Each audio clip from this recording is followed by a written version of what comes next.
Suspense.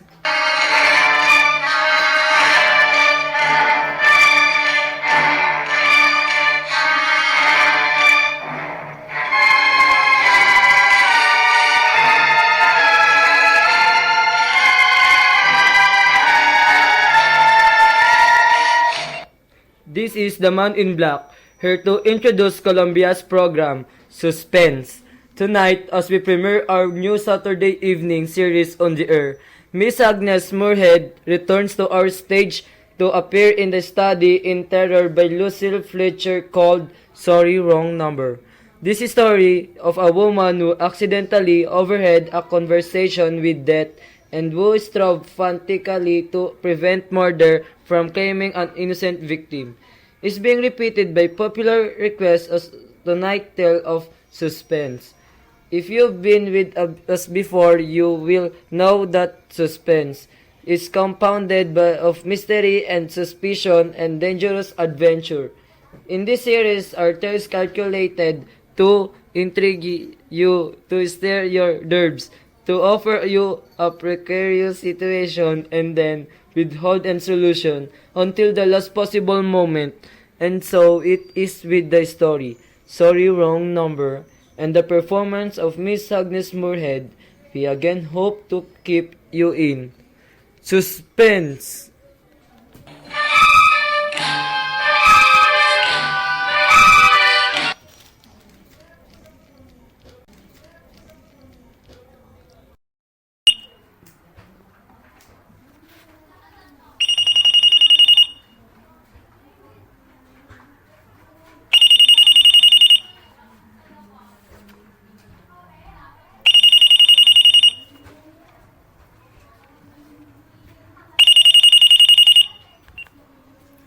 Oh dear!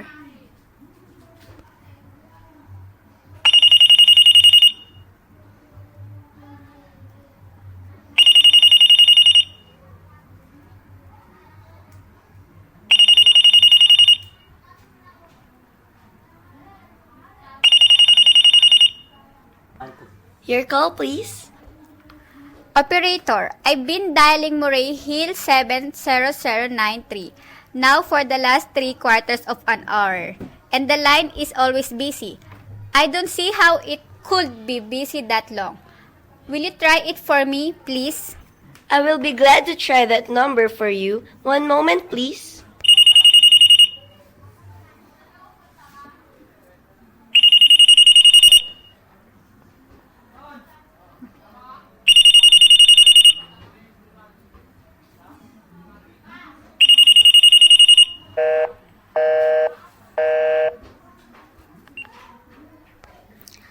I don't see how it could be busy all this time. It's my husband's office. He's working late tonight and I'm all alone here in the house. My health is very poor and I've been feeling so nervous all this day.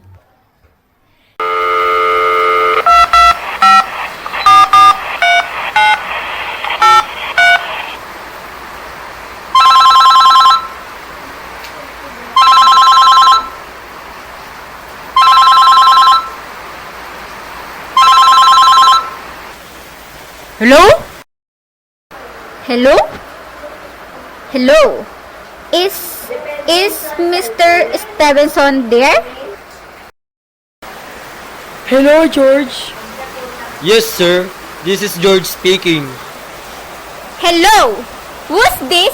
What number am I calling, please? I'm here with our client. Oh, good. Is everything okay? Is the coast clear for tonight? Yeah, George. He said the coast is clear for tonight. Okay. Where are you now? In a phone booth. Don't worry, everything's okay. Very well, you know the address? Yeah, I know. At 11 o'clock, the private patrolman goes around to the bar on 2nd Avenue for a beer. That's right, at 11 o'clock. I will make sure that all the lights downstairs are out. There should be only one light visible from the street. Yeah, I know. At 11:15, a train crosses the bridge. It makes a noise in case her window's open and she should scream. Oh! Hello! What number is this, please? Okay, I understand. I tell you, that's 11:15 the train.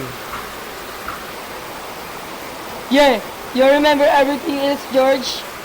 Yeah, I make it quick, as little blood as possible. Because our client does not wish to make her suffer long. That's right, you'll use a knife. Yes, a knife will be okay.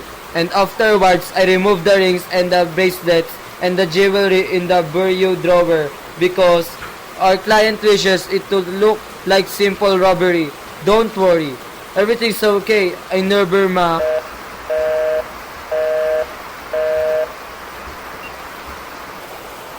Oh, how awful! How unspeakable awful!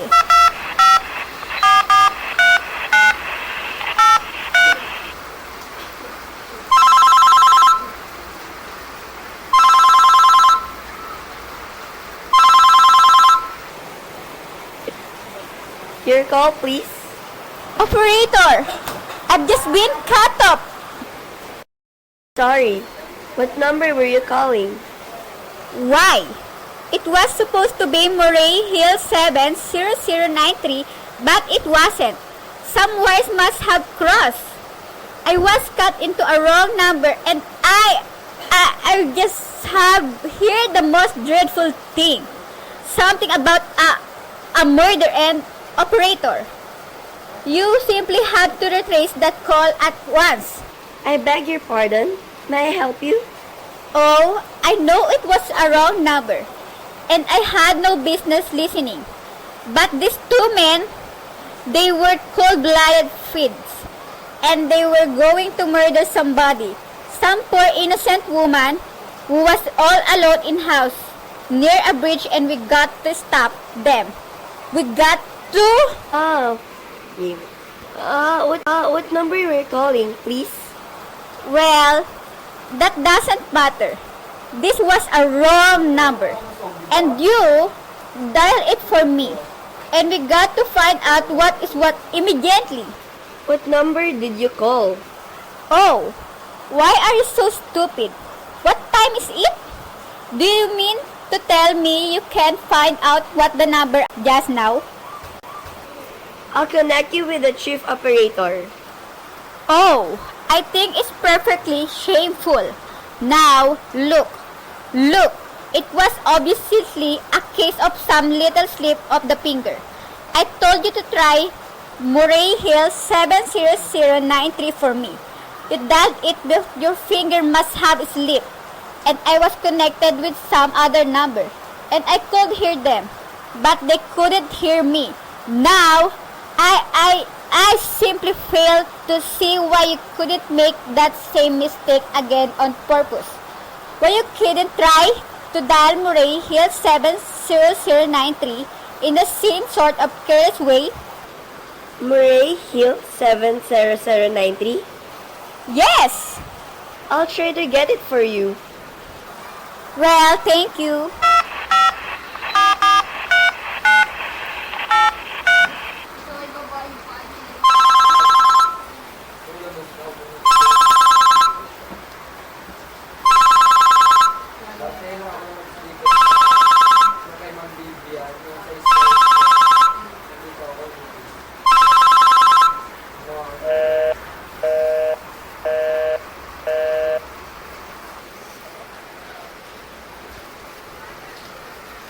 I'm sorry.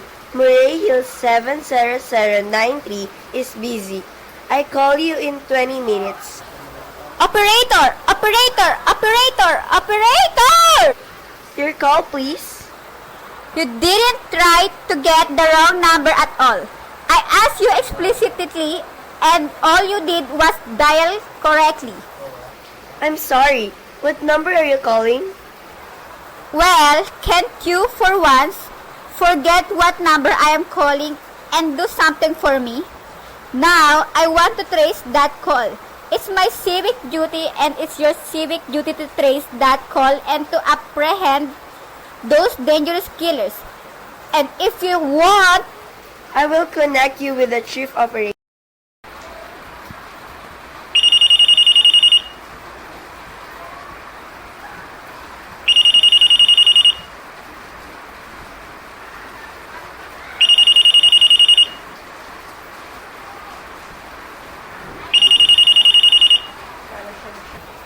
oh dear. This is the chief operator. Oh, ship operator? I want you to trace a call, a telephone call, immediately. I don't know where it came from or who was making it, but it's absolutely necessary that it be tracked down because it was about a murder that someone's planning, a terrible, cold-blooded murder of a poor innocent woman tonight at 11:15. I see. Well, can you trace it for me? Can you track down those men? I'm not certain. It depends. Depends on what? It depends on what? Depends on whether the call is going on. If it's lead call, we can trace it on the equipment. If it's been disconnected, we can't. Disconnected? If the parties have stopped talking to each other. Oh, but of course, they must have stopped talking to each other by now. That was at least 5 minutes ago and they didn't sound like the type who will make a long call. Well, I can try tracing it. May I have your name, please? Mrs. Stevenson. Mrs. Albert Stevenson. But listen. And your telephone number, please? Plaza 42295. But if you go on wasting all this time, Why do you want this call traced, please? wah! I no reason. I mean, I merely felt very strongly that something ought to be done about it. These men shouldn't sound like killers. They're dangerous. They're going to murder this woman 11:15 tonight. And I thought the police ought to know. Have you reported this to the police? Well, no, not yet. You want this call checked purely as a private individual? Yes, but meanwhile, I'm sorry, Miss Stevenson, but I'm afraid we couldn't make this check for your and trace the call just on your say-so as a private individual. We'd have to something more official. oh, for heaven's sake. You mean to tell me I can't report that there's gonna be a murder without getting tied up in all this red tape? Why, it's perfectly idiotic. Well, alright, I call the police. Thank you. I'm sure that would be the best way to. Ridiculous! Perfectly ridiculous!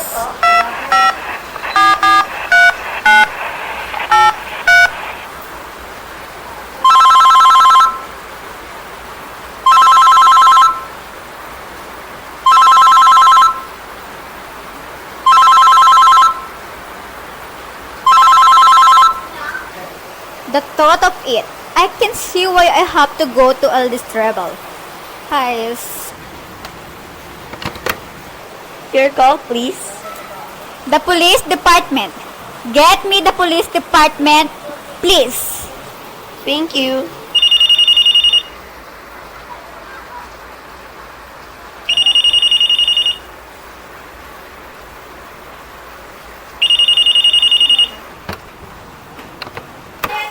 Oh dear, do you have to dial? Can't you ring them direct? Ringing the police department.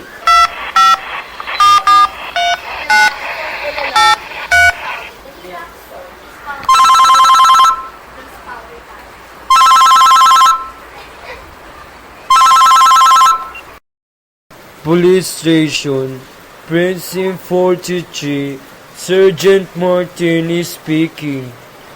Police department? This is Mrs. Stevenson.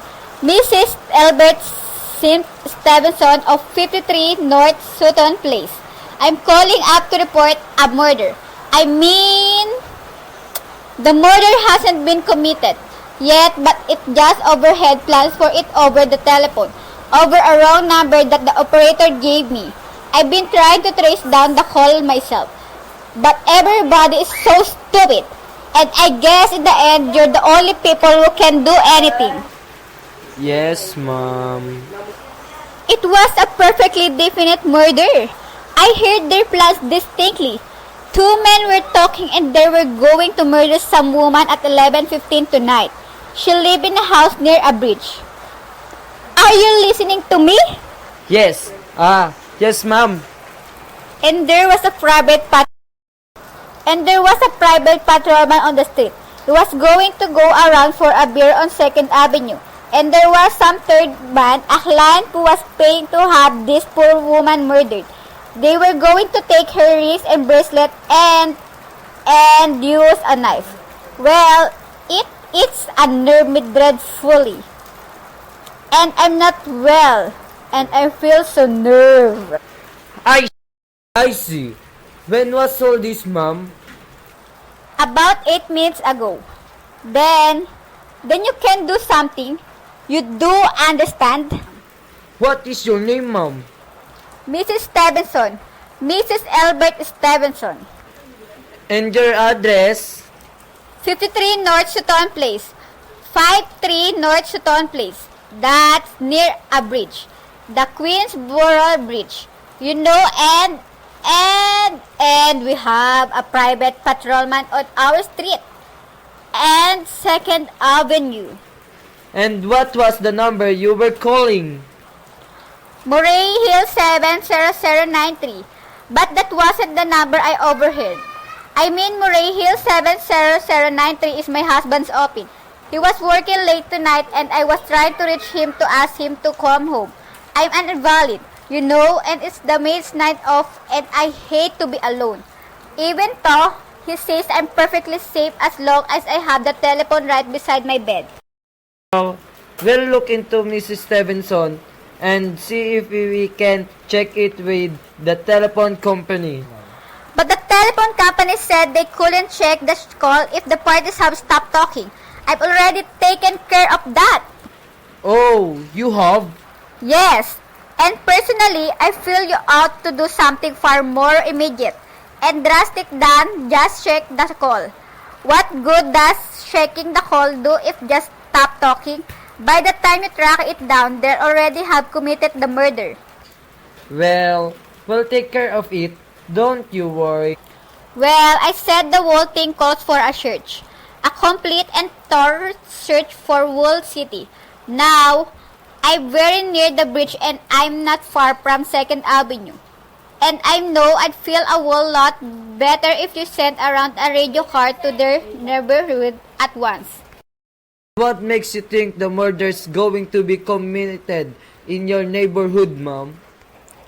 Well, I don't know. Only the coincidence is so horrible. 2nd Avenue, the patrolman, the bridge. 2nd Avenue is a very longer street, ma'am. And you know how many bridges there are in the city of New York alone? Yes, I know.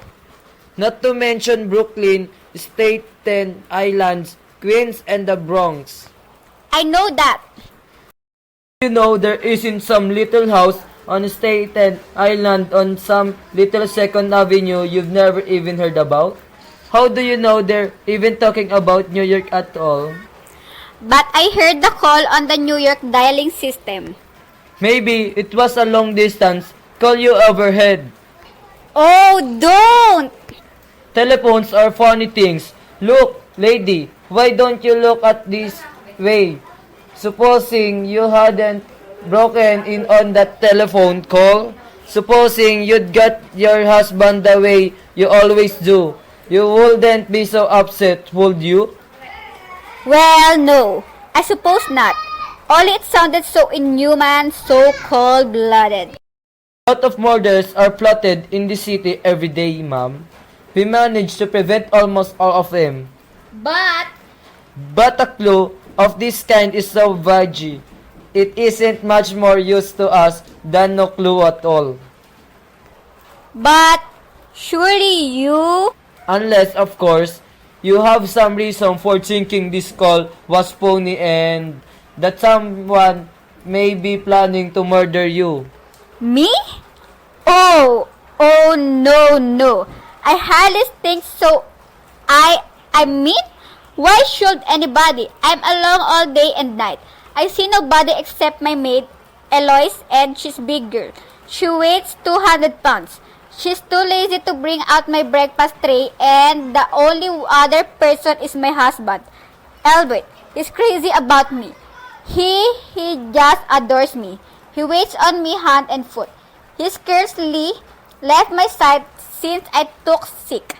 Well, 12 years ago. Well then, there's nothing for you to worry about. Now, if you'll just leave the rest of this to us, we'll take care of it. But what will you do? It's so late. It's nearly 11 now.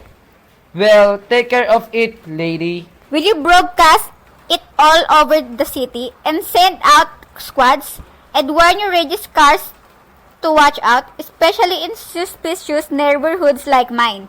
Lady, I said we'll take care of it. Just now, I've got a couple of other matters here on my desk that require immediate attention. Good night, Mom, and thank you. Oh, you! Idiot! Oh, now, why did I hang up the phone like that? He'll think I am a fool. Oh, why doesn't Albert come home? Why doesn't he come home?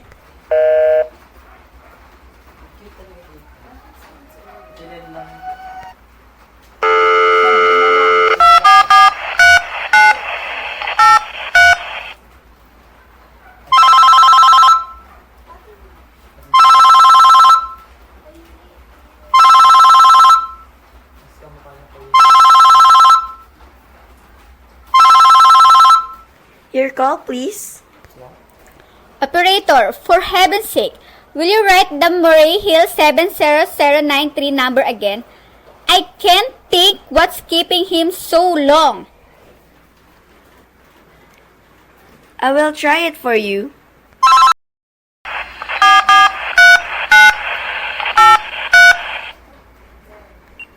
Well, try. I don't see why he doesn't answer it.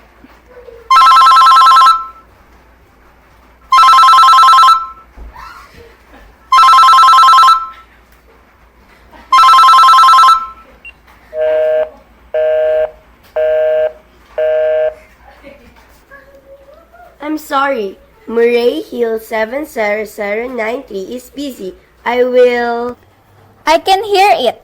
You don't have to tell me. I know it's busy.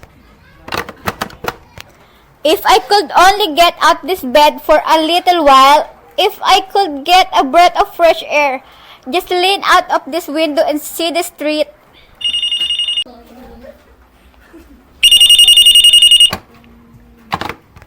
Hello? Albert? Hello? Oh, what's that matter with this phone? Hello? Hello?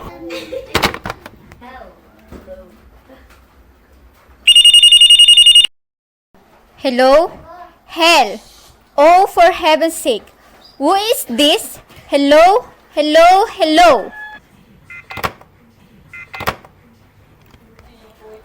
Oh, was trying to call me.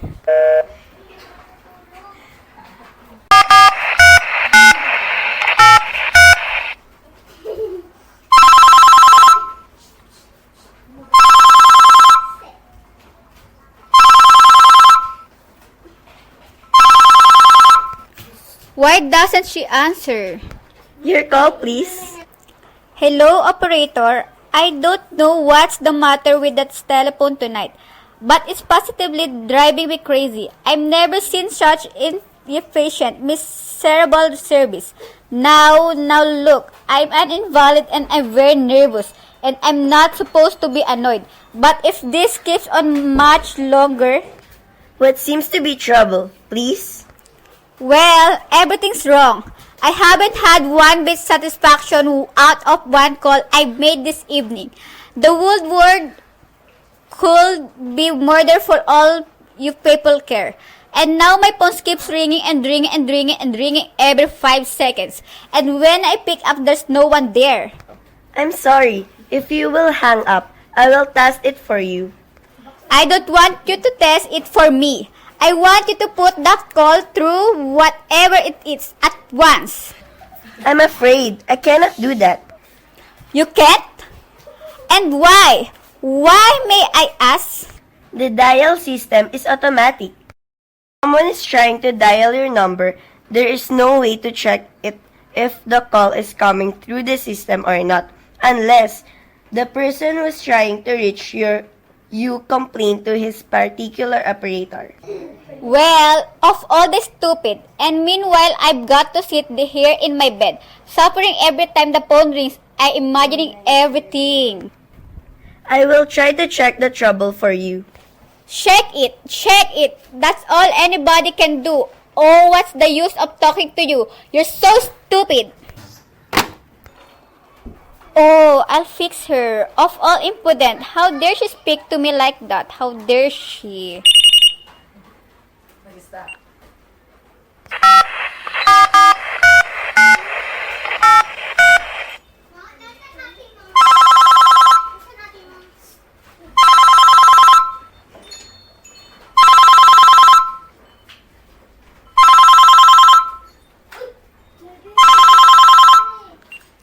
Oh, why doesn't it take so long?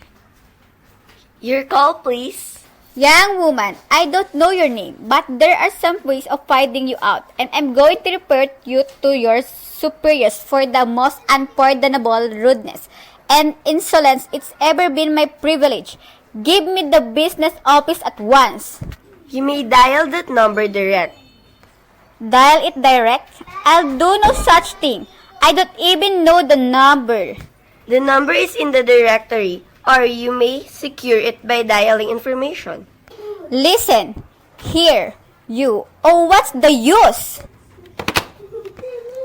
Oh, for heaven's sakes, I'm going out of mind.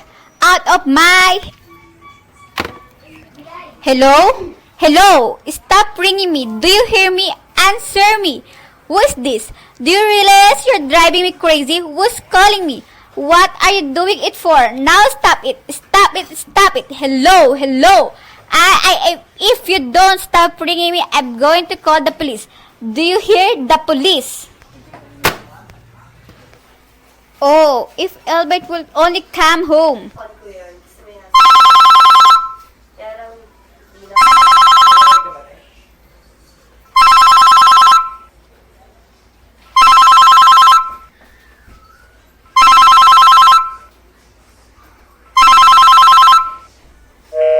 Oh, let it ring, go on ringing. It's a trick of some kind. I won't answer it. I won't, even if it goes on. Ring all night. Oh, you ring. Go ahead and ring.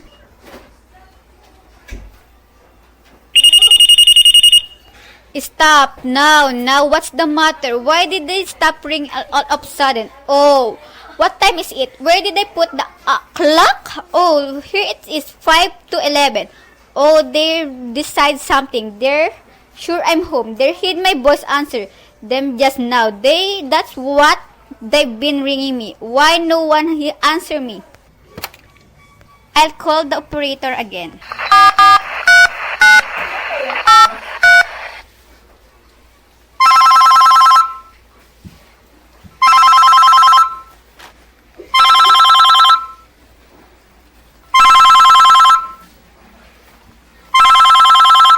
Your call, please. Where were you just now?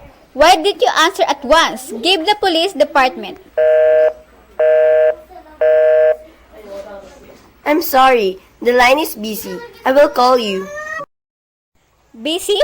But that's impossible. The police department can be busy. There must be other lines available. The line is busy. I will try to get them for you later. No, I've got to speak to them now, or it may be too late. I've got to talk to someone. What number do you wish to speak to? I don't know, but there must be someone to protect people beside the police department. Detective agency.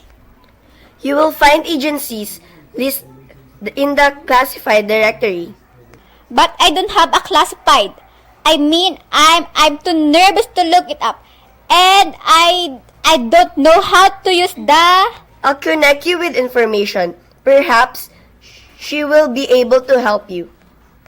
No! Or you're being spiteful, aren't you? You don't care, do you? What happens to me? I could die and you couldn't care.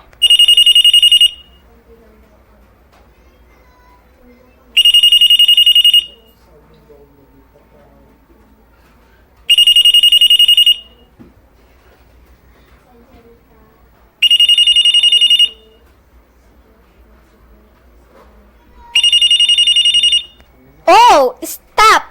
Stop it! Stop it! Stop it! I can't... Hello? What do you want? Stop ringing. Will you stop? Stop it. Hello? Is this Plaza 42295? Yes. Yes, I'm sorry. This is Plaza 42295. This is Western Union. I have a telegram here for Mrs. Albert Stevenson. Is there anyone there to receive? I'm Mrs. Stevenson. The telegram is as follows. Mrs. Albert Stevenson, 53 North Sutton Place, New York. Darling, terribly sorry. Tired to get your 4 last hour, but line busy. Leaving for Boston 11 p.m. tonight on urgent business. Back tomorrow afternoon. Keep happy. Love, sign Albert. Oh no. Do you wish us to deliver a copy of message? No, thank you. Thank you, madam. Good night. Good night. Oh no, I don't believe it. He couldn't do it. Not when he knows I'll be alone all night. It's some trick, some Finnish trick.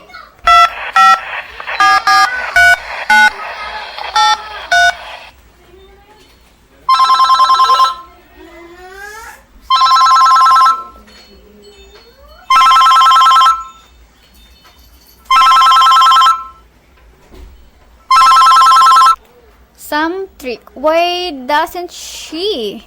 Your call, please. Operator, try the Murray Hill 70093 number for me. Just one more, please. You may dial that number direct. Oh.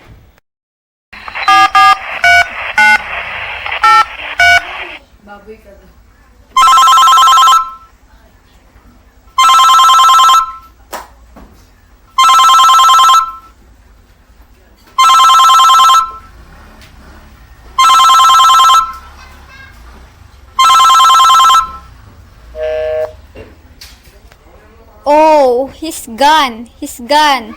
Oh, Albert, how could you?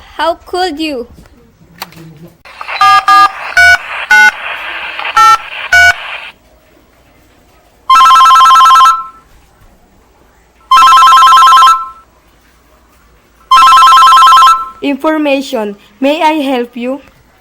I want the telephone number of Helmsy Hospital. Hensley Hospital? Do you have the street address? No. It's somewhere in the 70s. It's a very small, private, and exclusive hospital where I had my appendix out 2 years ago. Hensley. Hench. One moment, please. Please hurry, and please, what is the time? You may find out the time by dialing Meridian 71212. Oh, for heaven's sake, I've no time to be dialing. The number of Hedgley Hospital is Butterfield 70105. Butterfield 70.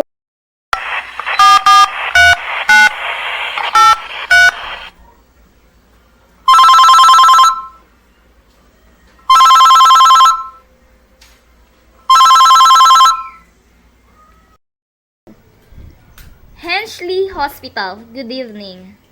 Nurses Registry. Who was it you wish to speak to, please? I want the nurses registry at once. I want a trained nurse. I want to hire her immediately for the night. I see. And what is the nature of the case, madam? Nerves. I'm very nervous. I need soothing companionship. You see, my husband is away and Have you been recommended to us by any doctor in particular, madam? No, but I really don't see why all this categorizing is necessary. I just want a trained nurse. I was a patient in your hospital 2 years ago. And after all, I do expect to pay this person for attending me. We quite understand that, madam. But these are the war times, you know. Well, Registered nurses are very scarce just now. And our superintendent has asked us to send people out only on cases where the physicians in charge feels that it is obviously necessary. well, it is absolutely necessary. I'm a sick woman. I'm very upset. I'm alone in this house. And I'm an invalid. And tonight I overheard a telephone conversation that upset me dreadfully. In fact, if someone doesn't come at once, I'm afraid I'll go out of my mind. I see. Well, I speak to Miss Phillips as soon as she comes in. And what is your name, madam? Miss Phillips, and when they spec her in? Well, I really couldn't say. She went out to super at 11 o'clock. 11 o'clock, but it's not 11 yet.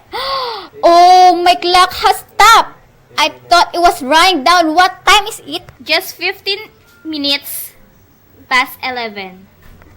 What? What was that? What? Madam? That click just now in my own telephone. As though someone had lifted the receiver off the hook of the extension telephone downstairs. Well, I didn't hear it, madam. Now, about this. But I did. There's someone in this house. Someone downstairs in the kitchen. And they're listening to me now.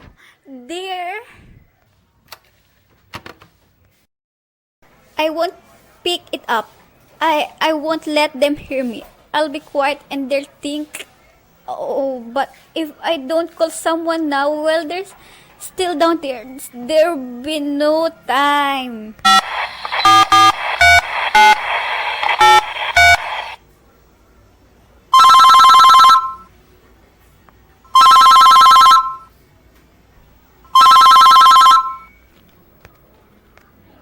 Your call, please. Operator, I'm in desperate trouble. I'm sorry. I cannot hear you. Please speak louder. There's someone listening.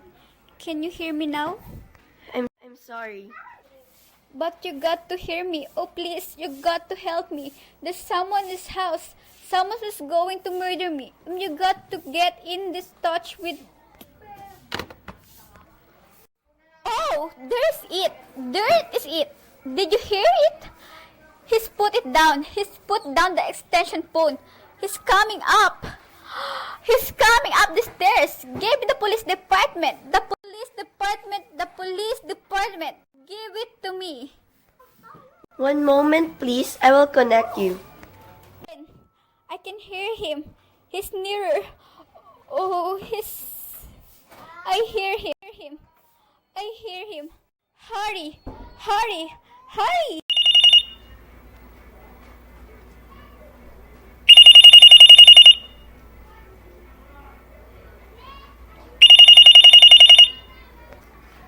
Police Department. Sergeant Martin speaking. Police Department. Sergeant Martin speaking. Police Department. Sergeant Martin speaking. Department? Oh, I'm sorry. Must have got the wrong number. Don't worry, everything's okay.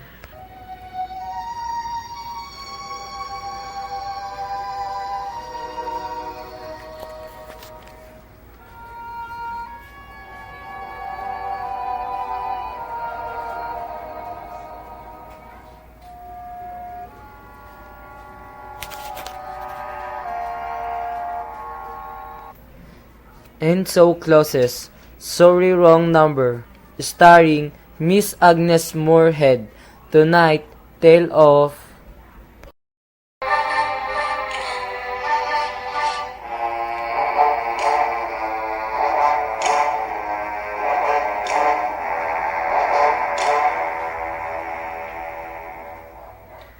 Suspense.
This is your narrator, the man in black, who conveys to you Colombia's invitation to spend this half hour in suspense with us again next Saturday when we'll have another starring Hollywood cast headed by Miss Dolores Costello with Martin Koslik, Ian Wolfe, and George Zocco.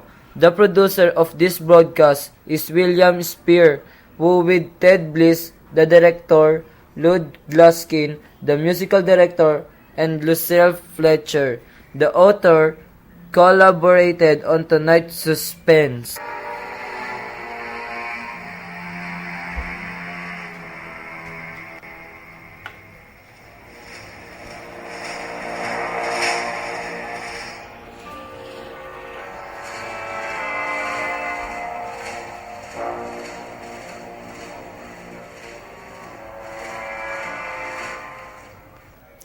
This is CBS.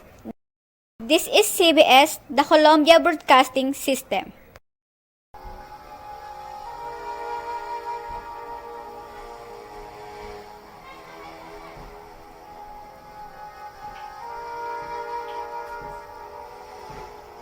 Sorry, Wrong Number. Series Suspense. Cast: Angela Maliano as the Man in the Black, Marilyn Nakal as Mrs. Stevenson, Giselle Ann Bacolando as Operator, Catherine Basista as First Man, Angela Maliano as George, Camille Jane Francisco as Ship Operator, Angela Maliano as Sergeant Mantin, Giselle Ann Bacolando as Third Man, Catherine Basista as Information, Camille Jane Francisco as Woman, Marilyn Nakal as Announcer.